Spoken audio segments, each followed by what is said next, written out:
the atmosphere is much more, well, it changes much more than it does in the south of France where these guys are from. So the reason for that is you got the Green Mountains, you have the Adirondack Mountains, and then Lake Champlain in between. And what this causes is a wind tunnel where thunderstorms love to develop. So suddenly you could have a nice day like today that will drop to about 20 degrees from what it was, and there'll be a rain shower. And this sort of wet, cold, then hot climate is difficult for these troops to adapt to. So they issue out Canadian clothing all year round. And this is all being made by the tailors at a post like this. So at Capot, probably one of the best examples, and that's this large white overcoat. So this is enlisted grade. This is a domestique, or a servant's. This is a standard civilian one. So they come in different weights too, so that you can wear it comfortably in the summer as well.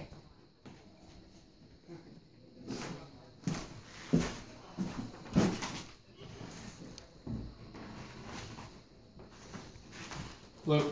Hey. How's it going, man? Good. So for those of you who just stepped in, this is our recreation of the tailor's post. You would find in a place like this all the guys who have been tailors. A good chunk of all of these armies are composed of guys who are involved in the clothing industry. So most of these guys are going to be weavers, opposed to anything else. But then there are also a good number of tailors. So within each company of French soldiers, which is typically from 35 to 50 guys, you're probably guaranteed to find at least 4 or 5.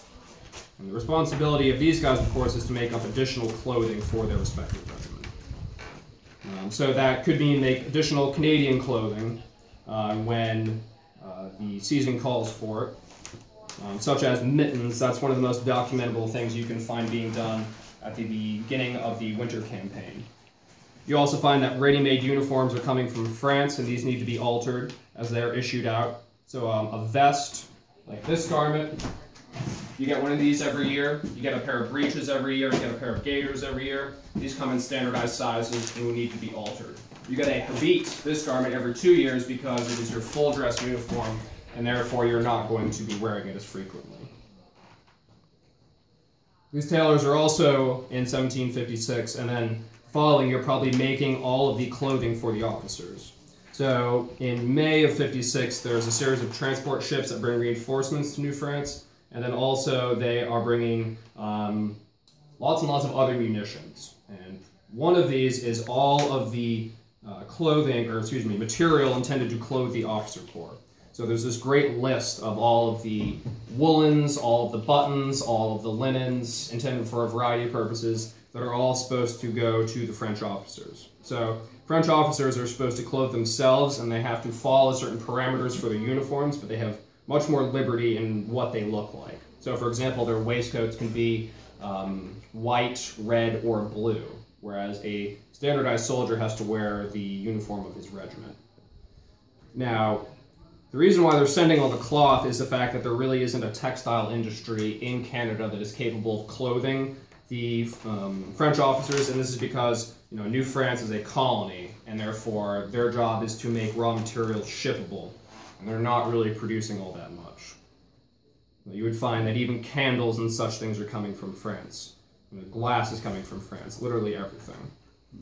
You can imagine that would be a problem when the St. Lawrence is frozen for a good chunk of the year as well.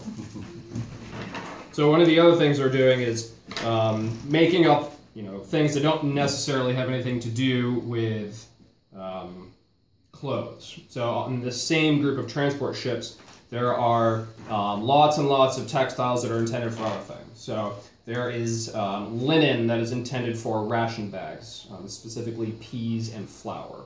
There is linen that is intended for canoe tarps. There is linen intended for drum cases. There is melton, which is this sort of thick woolen that is intended for gun cases and for shot bags, which is kind of interesting. But you could bet they're probably also, building all the mattresses for, bunks in a fort like this. They're probably responsible for removing the brass trimmings on the cot taps when they become soiled, cleaning it, and then reapplying it. So anything that involves sewing, it's the responsibility of these guys to get the job done. What would their early training be? Their early training? Well, if you were to start out in an apprenticeship, your first job would be to change the irons. So over there's pretty good reproduction of an iron. And on the inside, you would have the bullet. The bullet or the slug is just a chunk of pig iron that you would throw into the fire. And then, as a 10-year-old starting your apprenticeship, the first job you would have would simply be to change out the irons, which is probably a pretty boring job after about a year. After that, you're going to begin doing rudimentary stitching, like back stitching, felling stitching, whip stitching, and that would probably be, a lot of the seam work that I'm doing right now. Eventually you would get good enough that the master of your shop would trust you with larger projects like buttonholes or doing the pleats of the coats. And then by the time you had finished your apprenticeship and become a journeyman, you would know how to make patterns, which is the real trade of a tailor. The sewing is the easy part. There were sayings in the 18th century that any monkey can sew, which means anyone with thumbs is perfectly capable of sewing, which is true.